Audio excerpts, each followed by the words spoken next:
Därför att det är ett sånt sällsynt vedervärdigt system. Att på grund av människors hudfärg döma dem till en mycket sämre tillvaro. Och det är en skam för världen så länge detta består. 90 000. Ja, det är mord på Sveavägen. Det var en slakt. Och det var en slaktare. Det var bödel som visste precis vad han ville. Han blev inte skjuten som statsminister. Han blev skjuten som privatperson. Polisen säger att mordet av allt att döma var mycket noga planlagt. Och alla personer med walkie-talkies på varsin sida om Sveavägen som man hörde liksom. Jag trodde att man i mordutredningar alltid gjorde bandade förhör med de väsentliga personerna som har funnits på platsen och som är viktiga. Makalöst ointresse. Och det är klart att man försöker liksom suggerera sig fram till att få ihop bilderna om man var säker på att det var dem, så vill man ju få det att överensstämma med sitt eget vittnesmål. När sanningen om det här kommer fram så kommer det svenska samhället att förändras i grunden. Sydafrika, vilket jag personligen tycker är ett ganska intressant uppslag med tanke på att det är en ganska konkret motivbild. Det pratas mycket om Sydafrika och det är flera personer som har tagit kontakt med oss och haft intressanta synpunkter på det här uppslaget. Fick Craig veta att Palme var nyckelpersonen i att ena sydafrikanska anti-apartheidrörelsen. Det var min tanke och det har jag trott allt sedan dess.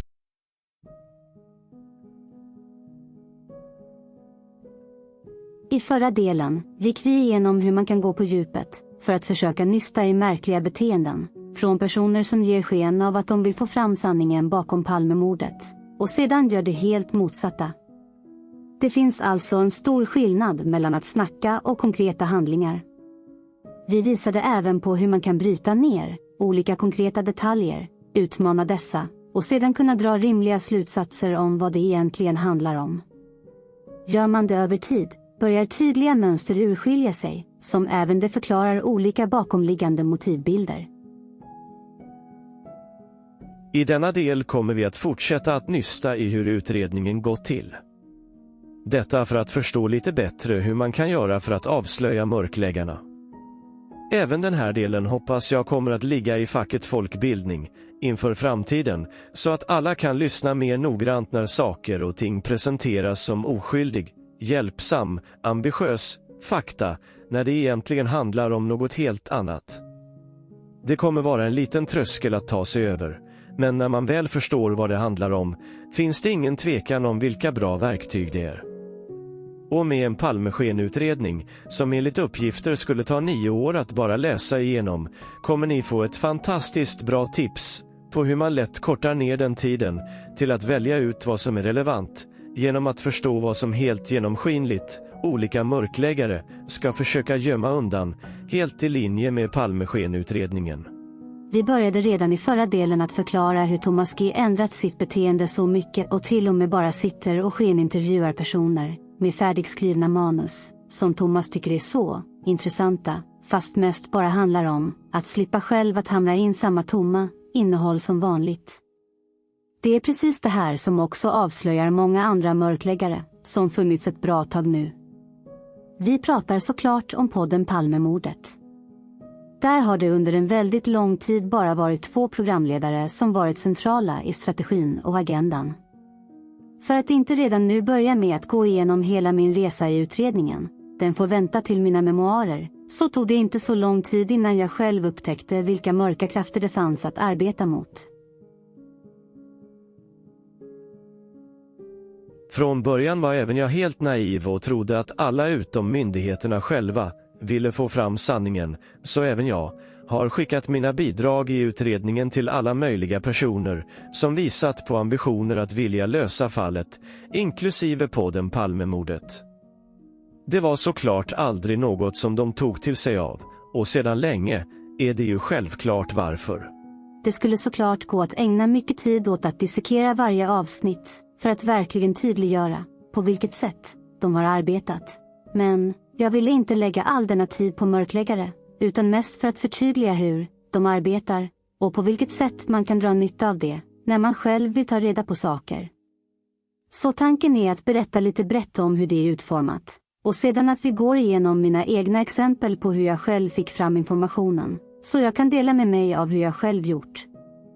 Jag hoppas den formen fungerar, då jag själv lär mig bäst med kombinationen teori och praktik, ofta i form av verkliga konkreta exempel.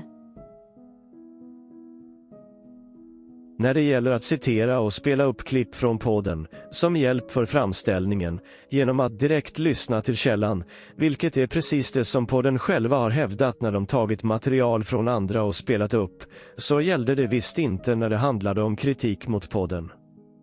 Vilket vi senare fick erfara när podden väljer att kontakta YouTube istället för att svara på den sakliga och konkreta kritiken.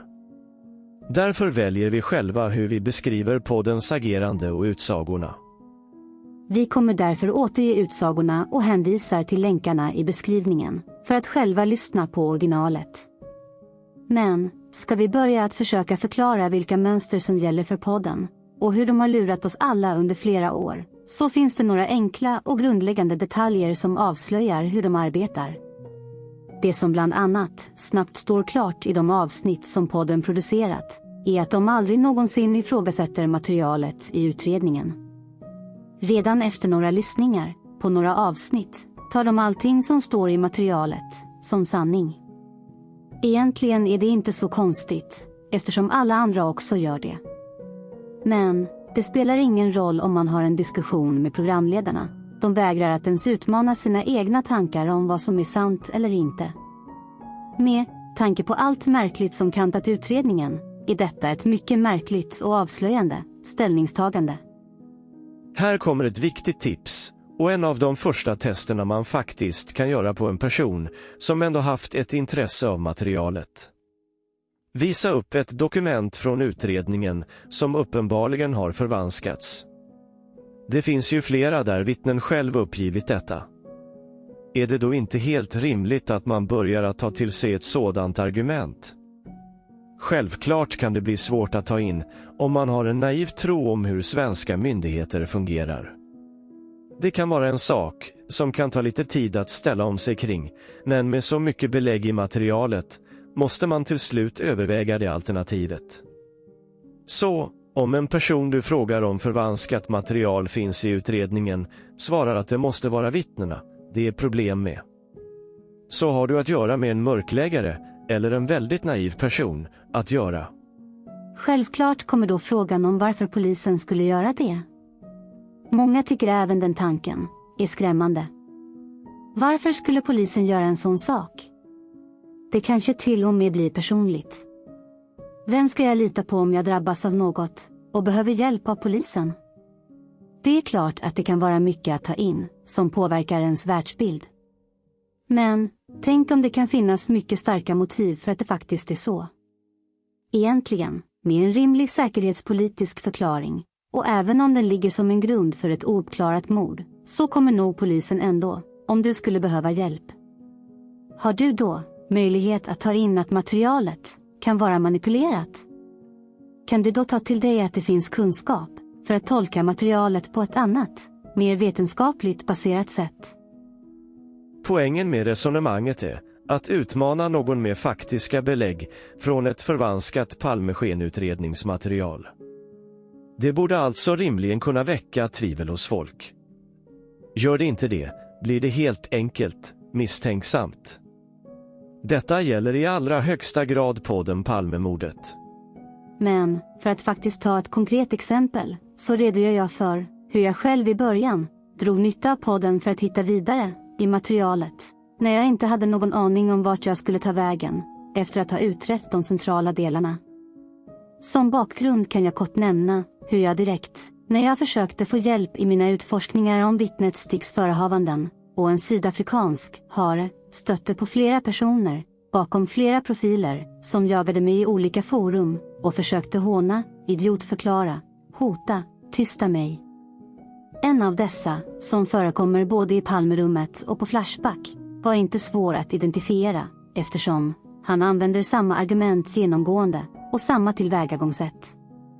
Ni minns väl hur det tidigare redogjorts på denna kanal för hur man i själva texten kan förstå vem som ligger bakom. Att flera mörkläggare sedan genomskinligt kallar på varandra när min argumentation blir för tuff avslöjar såklart även vilka kopplingar som finns mellan dem. Denna person hade tidigare flera olika namn, men det var uppenbart vem det var, och han var såklart den så kallade experten i podden, och är väl det fortfarande. Så i ett poddavsnitt ni hittar länken till i beskrivningen finns en beskrivning av husexperten som ska hyllas för sin enorma kunskap på ett sätt som verkligen påkallar att man får gå och duscha när man hört presentationen. En person som hette Jean Esposito innan han blev avslöjad som Johan Lundqvist. Samma person som är MOP-spanaren i andra forum. Jean, som han heter i detta avsnitt, räknar upp hur många avsnitt han själv varit med i och vad han bidragit med för desinformation och olika villospår. Bara redogörelsen om vittnet Yvonne Nieminen sett gärningsmannen och tider på åsen talar sitt tydliga språk om vilket svammel som personen bidrar med. Till själva exemplet. Jag hade faktiskt ingen som helst aning om att skådespelaren Robert Gustafsson fanns i utredningen i början. Jag hade ingen aning om att han uttalat sig kritiskt mot utredningen tidigare. Jag hade i och för sig knappt någon aning om någonting när jag såg den påhittade Netflix-serien för första gången, men det var långt senare jag hörde något om Robert G. Jag lyssnade, vid något tillfälle, på ett avsnitt av podden. Det var någon form av panel, där den så kallade experten var en av deltagarna. När Roberts uppgifter kom på tal uttalade sig både programledaren och den så kallade experten otroligt förminskande och misskrediterande om Roberts uppgifter. Så ur en sekvens ur podden, avsnitt 300, börjar den obehagliga programledaren att dra upp avsnitten med Robert Gustafsson och direkt lyfter fram hur hans utsagor har förändrats genom åren. Med en smutsig antydan om att det är medvetet eller omedvetet, som att Robert har gjort detta avsiktligt eller inte. Bara formuleringarna om att han knappt såg något från början till att det blev walkie-talkies och bilar och annat vittnar bara om ett fruktansvärt förminskande sätt att misskreditera Roberts uppgifter. Det finns absolut inga tankar på att det kanske är Robert som talar sanning och Palmeskenutredningen som har valt att förvanska informationen, trots att det finns fler sådana uppgifter i utredningen. Självklart ska den självutnämnda husexperten kliva in och hålla med, eftersom han råkar ha tittat precis på det. Även han säger att ingenting går ihop. Att Robert inte nämner något i polisförhören. Av en händelse så tar MOP-spanaren fram ett klipp från en tidning där Robert själv hävdar att han har dåligt minne, vilket smutsigt används som argument i sammanhanget för att misskreditera Roberts uppgifter från mordkvällen. Att Robert skojar om att det är luckor är det som plockas ut från artikeln som stöd för att uppgifterna inte går ihop. MOP-spanaren ska även försöka posta artikeln så ingen tror att han hittar på, samtidigt som han hyllar Robert som komiker, men då antyder att som vittne är han ingenting värd. Fruktansvärt smutsigt hanterat. Vi bryter verkligen ner vad som sägs om Robert Gustafsson i detta lilla klipp för att ni ska förstå hur vinklad informationen är och hur tydligt mönstret är för hur vittnen blir misstänkliggjorda och smutskastade, precis i samma mönster som Palmeskenutredningen hanterade vittnen genom åren. Programledaren inleder resonemanget med att Roberts utsagor genom åren har förändrats mycket. Från att inte ha nämnt något alls till att uppge walkie-talkie, bilar och annat. Ett fruktansvärt påhopp på Robert, som hela tiden uppgett att polisen inte antecknade de uppgifter som han först uppgivit i de första förhören. Det nämns överhuvudtaget inte i avsnittet. Det är alltså inte alls Roberts utsagor som har förändrats genom åren. De har förvanskats i de tidiga förhören. Att raljera över detta, utan att ens ta upp alla utsagor som Robert själv gjort, hos Ulf Elving, i andra poddar och artiklar, är ett fruktansvärt körsbärsplockande av illasinnade argument. Det blir ett otroligt smutsigt vinklande och förlöjligande av Roberts mycket relevanta och viktiga uppgifter. Sedan kliver poddens expert in och bekräftar alltihop. Han har både tittat en del på det och kan konstatera att det inte går ihop. Att walkie-talkie kommer fram senare. Det är bara det att allt går ihop om man lyssnar på att Robert själv säger att hans tidiga uppgifter aldrig nedtecknades. Precis som många andra vittnen vittnat om. Vägs det in i sammanhanget? Nej. Genomskinligt och uppenbart. Märk väl hur centrala delar som walkie-talkie upprepas för att hamras in i sammanhanget. Vidare förklarar experten, genom att även han hänvisar till en artikel som har med Roberts dåliga minne att göra. Även det är ett fruktansvärt körsbärsplockande av tillgängliga artiklar, eftersom det finns otroligt mycket övrig information från Robert som verkligen visar på att uppgifterna från mordnatten fortfarande är mycket tillförlitliga och trovärdiga. Det blir väldigt tydligt att Robert alltid varit en observant person, vilket han själv berättat om när han kan studera personer för att bygga sina karaktärer. Experten nämner lucka för att bara göra sig lustig på Roberts bekostnad för vad han vill lyfta fram. Så den så kallade experten har alltså stora problem att få ihop Roberts vittnesmål, fortsätter att hamna in att Roberts uppgifter inte går att få ihop och att han inte har ett bra minne. Han lyfter till och med fram att frågar man Robert vad han gjorde igår, så minns han inte. Förstår ni verkligen inte vilka fruktansvärda påhopp på Robert detta är? Märk väl att efter Roberts intervju i radio blev i alla fall Palmesken. Utredningen så intresserade att de till och med förhörde Robert om alla hans uppgifter. Det var för övrigt spaningsledaren Hans Melander, han med det intressanta Sydafrikaspåret, som förhörde Robert. Varför nämns inte detta förhör, och detaljerna i det, överhuvudtaget inte i sammanhanget? Det är retoriskt smutsigt och självklart avsiktligt och ett uppenbart ruttet agerande, både genom programledarna och deras expert. Med bakgrunden jag fått erfara om hur denna expert uppenbarligen var en mörkläggare och gav sig på mig, trots att jag hade substans i det jag förde fram, hjälpte ju mig då väldigt lätt att vända på det svala intresse han hade för Robert.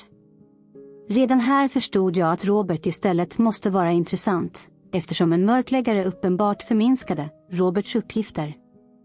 Börjar ni förstå hur man kan använda informationen om man förstår bakomliggande motivbilder och vänder på resonemanget?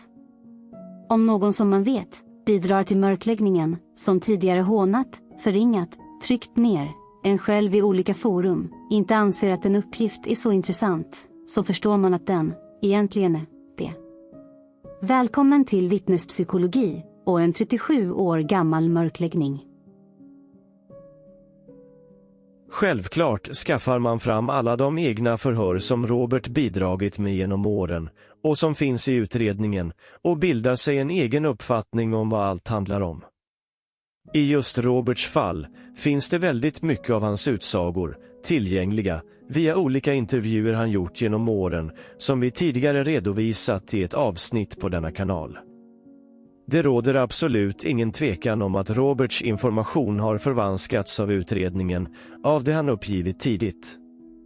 Att Roberts medverkan i olika sammanhang och uttalande om att poliser måste vara inblandade ger tydliga belägg för att Robert är helt övertygad om sina uppgifter och att Robert, helt naturligt, drar slutsatsen att polisen är inblandad i mordet på grund av all mörkläggning av hans egna uppgifter. Men, för att återgå till hur podden hanterar det, så är det bara enkelt att leta upp ett annat avsnitt podden gjort om just Robert Gustafsson material i utredningen för att få reda på vilka belägg som podden menar att det finns. Här blir det också väldigt tydligt hur ett vittne som Robert blir framställd. Så, när podden ägnar nästan ett helt avsnitt åt skådespelaren blir allt tydligt att det bara handlar om att misskreditera Robert. De väljer bara ut information i förhöret som ska anspela på Roberts osäkerhet, komiska jargong och andra oviktiga delar. Vi lyssnar på valda delar från ett tidigare avsnitt. I ett tidigare avsnitt med nummer 290 så lyfter även denna gång den obehagliga programledaren fram hur uppgifter från vittnen kan ha förbättrats, byggts på eller glömts bort. Då dras såklart Roberts uppgifter fram som exempel på uppgifter som från början inte var så speciella, men som 30 år senare hade fått mycket mer detaljer. Även denna gång ska det smutsigt antydas att uppgifterna har hittats på, efter så många år. Nu fick alltså vittnesmålen, efter 30 år, mycket fler detaljer. Det antyds alltså redan här att det rör sig om fiktiva uppgifter som antingen är medvetna eller omedvetna. Vidare antyder den obehagliga programledaren att Robert inte uppgett någonting i sina tidiga förhör, oavsett vad Robert själv hävdar. Det raljeras om flera män med walkie-talkie och en man med cowboyhatt och bil med tonade rutor. Nu framställer den obehagliga programledaren det som att uppgifterna är påhittade bara för att de är mer spännande än de var i första förhöret. Allt för att antyda att Robert hittat på allt detta för att krydda historien. Varför skulle Robert göra det? Vad skulle motivet vara? Vidare blir allt så smutsigt det bara kan bli när programledaren antyder att det är uppgifter som Robert hittat på baserat på Borgnäs och Breskys alla dokumentärer om konspirationer. Frågar om det var ett genuint minne eller om det bara var i ropet vid tiden slängs fram som smutsiga kletanden av påhittade kryddningar av en kul kille som Robert. Det antyds vidare att Robert med tiden blev allt säkrare på uppgiften och så läses en artikel i en tidning upp där Robert redogör för bilen med tonade rutor och män med walkie-talkie. Hur ointresserade polisen var att ta upp Roberts uppgifter. Precis det som Robert alltid har berättat om. Robert redogör för vad han tror, att polisen är inblandad, att det är ett beställningsjobb och att han tycker att det är jobbigt så fort det kommer på tal. Är det Östtyskland, Kina eller Sovjetunionen, undrar Robert själv. Här är det självklart bara att dra slutsatsen om att Robert verkligen sett delarna av Stay Behind-övningen på kvällen före skotten. Såklart ska det obehagligt smutsigt antydas att en polis inte skulle kunna ha ett motiv att förvanska ett vittnesmål när det är flera vittnen som har uppgivit just detta när de senare har läst sina egna lämnade uppgifter. Nu blir det genomskinligt att programledaren försöker antyda att Robert ska ha kryddat sin historia och att det skett genom olika konspirationsteorier som var i ropet på tidigare genom Borgnäs och Breskys program. Det ska antydas att Robert ska ha kryddat historierna på grund av det. Nu lyckas alltså podden klumpa ihop Roberts vittnesmål, Borgnäs program, med konspirationsteorier. Något som de ofta gör i många olika sammanhang. Uppenbara, smutsiga retoriska knep som är ett tydligt mönster i många poddavsnitt. Vidare tycker programledaren att det är konstigt om polisen inte tar upp ett korrekt vittnesmål. Programledaren är alltså fundersam om vad som stämmer och inte. Oavsett vad Robert säger, oavsett vad andra vittnen uppgivit som finns i materialet, oavsett att mordet är olöst och kantats av så många märkligheter, är det verkligen svårt att förstå vilken agenda podden har. Det är ju hur uppenbart som helst om man lyssnar på detaljer och nyanser av vad som förs fram. Sedan blir det högläsning av förhöret 2019. Det blir väldigt tydligt att programledaren hoppar väldigt lämpligt i förhöret, då de bitar som hoppas över faktiskt innehåller otroligt detaljerade beskrivningar av saker som orimligt kan ha efterkonstruerats.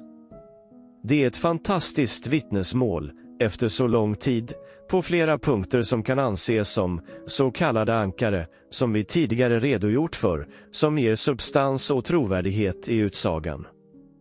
Självklart kan detaljer ha lagts till, eller tagits bort, i beskrivningar av utseendet på saker, men att Robert inte berättar för sina kamrater om bilen för att han helt naturligt drar slutsatsen att det hade med paret Palme att göra ger en otrolig tyngd i utsagan och i de förankrade detaljerna. Det är även märkligt hur programledaren hoppar i förhöret precis när Robert berättar för andra om att han såg personer med walkie-talkie. Är det inte intressant att Robert även uppger att han berättat för andra personer att han sett det? Är inte det en uppgift att kontrollera i så fall, om Robert redan på mordkvällen uppgivit det för andra? Det är märkligt körsbärsplockande av programledaren i förhöret. I en annan sekvens hänvisas det till Roberts uppgifter igen, men att det motsägs av protokollen. Då är det inte lätt att veta vad som är sant, vilket då smutsigt ska antydas att Roberts vittnesuppgifter inte är trovärdiga och är då irrelevanta. Det antyds även att det ska bero på glömska eller en medveten handling, vilket då lägger felet hos Robert för att uppgifterna inte stämmer. Det finns ingen vilja att tro på Robert och försöka hitta förklaringen i varför polisen medvetet förvanskat Roberts uppgifter, som är det som verkligen förklarar den tidiga mörkläggningen. Men det vill såklart inte den obehagliga mörkläggande programledaren utforska. Lustigt nog hänvisas det till en framtida vittnesexpert som de såklart aldrig återkom till, eftersom den kunskapen hade avslöjat podden och inte Robert. Ännu en gång antyder programledaren att det handlar om glömska, eller en medveten handling, när Robert kryddar sin historia. Det går helt enkelt inte att veta. Självklart avslutar programledaren med att hänvisa till Leif GW Persson. Den personen som till och med satt som låtsasprogramledare i TV3-programmet och som skulle förklara alla märkliga polisers förehavanden på mordkvällen och tysta alla grävande personers faktiska uppgifter om vad som inte kan stämma med dessa utsagor. Självklart ska alla walkie-talkie-observationer tillskrivas något knarktillslag och att det är gamla uppgifter. Ett otroligt förminskande av alla de personer som Robert sett. För att sedan helt misskreditera Robert som person tas såklart Roberts deltagande i den fiktiva tv-serien med vittnet Stig Engström som gärningsman upp, och det antyds då att Robert ännu en gång har ändrat sig i sina uppgifter. För att sedan summera och ännu en gång hamra in vad avsnittet har handlat om, så blir det smutsiga slutsatsen att människor helt enkelt kan minnas fel och bygga på sina minnen allt eftersom tiden gått. Det finns alltså inte ens en tvekan längre i det smutsiga misskrediterandet av Robert Gustafssons mycket viktiga uppgifter från mordkvällen. Avslutningsvis ska det tiggas om pengar bara för att få reda på om Roberts uppgifter ska kunna stämma, vilket är precis så. Man fortsätter att bedra människor och fortsätta parasitera på denna tragiska händelse. Självklart blir summeringen att om vi lärt oss något så handlar det om att människor minns fel eller bygger på sitt minne allt eftersom tiden går. Sedan avslutas avsnittet med att tigga om mer pengar för att kunna jobba vidare med uppgifterna. Känns det igen från alla andra kanaler som behandlar ämnet? Programledaren försöker alltså förminska viktiga uppgifter från Robert själv, ironisera över det han lyfter fram och retoriskt smutsigt nedvärdera, håna och konstatera att uppgifterna är mycket tveksamma. Men visst, Robert är en kul kille. Vi har lärt oss att människor minns fel och bygger på sitt minne ju längre tiden går. Mönstret blir enormt tydligt när man lyssnar på nyanser, formuleringar, betoningar. Men även innehållet, som till stora delar handlar om tveksamma och skojfriska saker. Att Robert i sammanhanget uppgivit att Palmeskenutredningen inte ens tecknade ner de första uppgifterna han lämnade och själv länge var övertygad om att polisen därför var inblandad, är såklart ingenting som podden lyfter fram i summeringen av avsnittet. Vi har redan tagit upp så många andra vittnesutsagor från personer som uppgivit att deras information har blivit förvanskad av Palmeskenutredningen. Alla dessa uppgifter finns i materialet och i uppgifter på sidan om utredningen. Tror ni på fullaste allvar att programledarna, eller deras så kallade expert, allihop, har missat uppgifterna om att vittnesförhör har förvanskats? Självklart inte. I avsnittet med skådespelarna läses det till och med upp information från Robert om att uppgifter inte blivit antecknade ordentligt och att Robert då är övertygad om att poliser är inblandade. Podden struntar alltså avsiktligt att senare lyfta fram dessa uppgifter trots att de tidigare redogjort för dem. Det blir då så uppenbart hur de vinklar informationen och att Roberts uppgifter hittas på med tiden. Det är därför som mönstret vad gäller innehållet i avsnitten blir så tydliga. Relevant information nämns inte. Irrelevant information lyfts fram. Personer som har verkliga och viktiga uppgifter att komma med ska förminskas, precis som Palmeskenutredningen gjort i alla år. Helt ointressanta personer ska lyftas fram, fast det inte alls har med saken att göra. Så, allt misskrediterande och hånande av Roberts uppgifter genom åren blir så extremt tydligt. Det vill podden mörklägga och tysta ner. Mycket relevanta och viktiga uppgifter just för att avslöja Palmeskenutredningen i alla dess former. Förvanskade förhör. Ointresserade förhörsledare. Walkie-talkie i varje gathörn. Märkliga personer med cowboyhatt. Bilar med tonade rutor som var ovanliga på den tiden. Förstår ni inte hur uppenbart de arbetar i sin smutsiga retorik? I just det sammanhanget är det viktigt att hela tiden förstå och lyssna efter om vad som inte lyfts fram som faktiska belägg för saker. Ett annat mycket bra exempel på det är när det mycket relevanta och verkliga Sydafrikaspåret ska tas upp. Vi kan för det första lista det helt uppenbara i hela upplägget som är en mycket tydlig parallell till hela Palmeskenutredningens agerande. Verkliga och mycket trovärdiga tips kom in till utredningen bara dagar efter mordet från mycket viktiga personer om möjlig sydafrikansk inblandning i mordet. Där uppgifter till och med innehöll namnet på den som kunde ligga bakom det hela. Verkliga och trovärdiga tips som blev bortstädade genom att de låstes in i ett kassaskåp.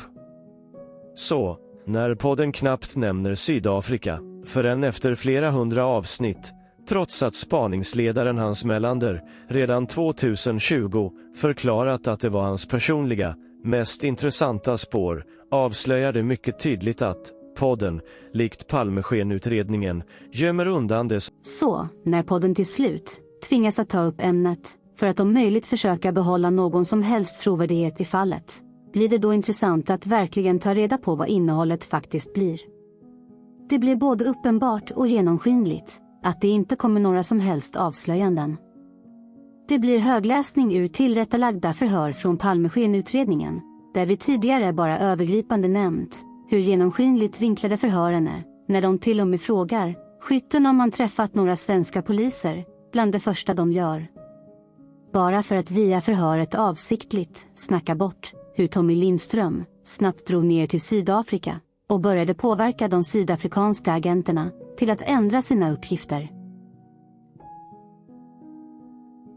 Det podden verkligen inte gör är att ens ifrågasätter materialet när i tiden saker hände. Uppgifter från media som motsäger uppgifter från skenutredningen. Podden nämner inte alls alla belägg för att sydafrikanska agenter varit synliga i Stockholm vid tiden för mordet. Podden bjuder inte in, eller ens nämner några av de personer som lämnat uppgifter om det, till utredningen. Maddie Gray, Säpo-anställda vittnet, som benämnts som Ylva G. Podden tar inte upp alla de uppgifter som akademiledamoten Per Westberg bidragit med. Vart är uppgifterna från Göran Björkdal som verkligen förklarar vändningen innan presskonferensen? Jan Stocklassas uppgifter om sydafrikanske Craig Williamson som hjärnan bakom mordet. Men kanske framför allt Boris Erssons och Rian Standers konkreta uppgifter redan från 1994 som finns tydligt genomgångna i förhör. Förstår inte alla verkligen hur uppenbart det är när man högläser ur tillrättalagda förhörsprotokoll, men samtidigt inte ens tar upp alla de ämnen och personer som är mycket relevanta för spåret. Parallellerna mellan hur podden agerar och hur Palmeskenutredningen agerat under alla år är slående. Det finns absolut ingen möjlighet att tro på det som podden lyfter fram som intressanta saker. Det handlar mer om att hitta det som de lyfter fram som ointressant, irrelevant och förminskar, och allt det som de överhuvudtaget inte lyfter fram. Det är där substansen finns. I fallet med just en podd och möjligheten att faktiskt ta reda på de märkliga turerna, så finns det som tur är en annan podd att jämföra med. Fantastiska avsnitt med deltagande av Per Westberg. Otroligt avslöjande om hur skenutredningen vägrar lämna ut viktiga dokument med mycket tveksamma skäl för det. Här har ni en mall för hur en granskande podd kan arbeta, att jämföra med den pinsamt genomskinliga mörkläggande podden Palmemordet. Koncentrerar man sig kring uppgifterna och hur skenutredningen har agerat, finns väldigt mycket information där. Lyssna gärna på vad Jan-Åke Kjellberg lyfter fram i del 4 om det andra Sydafrikaspåret, men tro inte på ett ord av det. Så kommer vi längre fram att gå igenom vilka uppgifter som Jan-Åke bidrar med i sammanhanget. Att personerna i podden Palmemordet själva har mage att försöka ta betalt för att vilseleda är något som deras egna moraliska kompass får ta itu med den dagen allting avslöjas. Vilket inte alls behöver vara långt borta. Att ens vilja ta betalt för att medvetet och aktivt bedra och lura svenska folket för att fortsätta mörklägga sanningen kan bara vara fel. Och det finns stora rimliga skäl att tro att verkligheten redan börjat komma ikapp, eftersom programledarna försöker övertyga om att det är hälsomässiga utmaningar som ligger bakom måendet på den senaste tiden. Rimligen ligger förklaringen mer i att det istället handlar om helt naturliga mänskliga känslor som skam, skuld och ånger som börjar krypa på när sanningen nu börjar rullas upp. Märk väl att det inte är baserat på egna reflektioner över vad de bidragit med, utan det handlar bara om att de kommer att bli avslöjade. Det är en mycket viktig skillnad i det, när det kommer till fråga om motivbilder och om hur de faktiskt har handlat i tid, när de insett olika saker. Här kommer framtida detaljerade frågor mycket enkelt kunna avslöja hur avsiktligt och medvetet genomruttna människor verkligen kan bete sig. Att då ta på sig en offerkofta och börja diskutera psykisk ohälsa som orsak till saker blir inte ens trovärdigt när man vet hur länge ett mörkläggande beteende har pågått. Det är retoriskt smutsigt och utnyttjande av verkliga och aktuella problem för många. Att utnyttja även verkliga sjukdomar som svepskärl för sitt ruttna agerande är helt i linje med den genomgående smutsiga retoriken. Trovärdigheten är helt förbrukad. Nu behöver skam, ånger och skuld komma till för att om möjligt kunna styra in personerna på en medmänsklig bana igen. Och den går absolut inte via någon genomskinligt uppenbar, helt fiktiv och uppdiktad historia om någon yngling heller. Skäms på er för att ge er på oskyldiga vittnen. Visst har podden absolut några bra avsnitt med viktiga personer. Men då handlar det mer om att de får komma och berätta om sina böcker, utan att något mer händer. Vi har Puutiainen, vi har Borgnäs. Men bara för att de varit med i ett avsnitt och får berätta och göra reklam för sina böcker innebär det att de kan bli hånade i nästa avsnitt. Att podden ägnar program åt att illvilligt hänga ut och idiotförklara andra som försöker gräva i de märkliga omständigheterna runt mordet avslöjar såklart väldigt mycket. På samma sätt som de överdrivet och genomskinligt hyllar YouTube-poeten för hans avslöjande om vittnet Anders Björkman, som vittnet Inge Morelius, minnesspöke, avslöjar vidare ännu mer vilka som arbetar ihop med samma agenda. Podden låter experten hålla långa otroligt spekulativa och självuppskattande uträkningar om vad som hände på mordkvällen, som hela tiden ska klumpas ihop med uppenbart överdrivet hyllande och framlyftande oumbärlig denna person är för podden. Självklart blir det avslöjande vad agendan är när innehållet till vad den så kallade experten för fram, som överhuvudtaget inte har någon som helst relevans till vad som faktiskt hände på mordkvällen. Det går väldigt lätt att jämföra expertens uppgifter i flera olika forum för att förstå att det är en och samma person som genomskinligt slött bara kopierar exakt samma information hela tiden. När sedan podden påhändes, och fruktansvärt provocerande, tillsammans med ett par spindoktorer, försöker hamra in att en bridgespelande reklamgubbe från Täby skulle vara ensam gärningsman i mordet på Sveriges statsminister och hänger ut den mångårigt granskande journalisten Borgnäs, vars bidrag genom åren gjort att saker överhuvudtaget gått att reda ut så här långt efteråt. Då överskrids alla gränser för hur smutsigt alla dessa personer agerar. Att agendan handlar om att mörklägga i första hand de egentliga förklaringarna och i andra hand peka ut samma sak som det officiella mellan raderna är genomgående uppenbart i upplägget.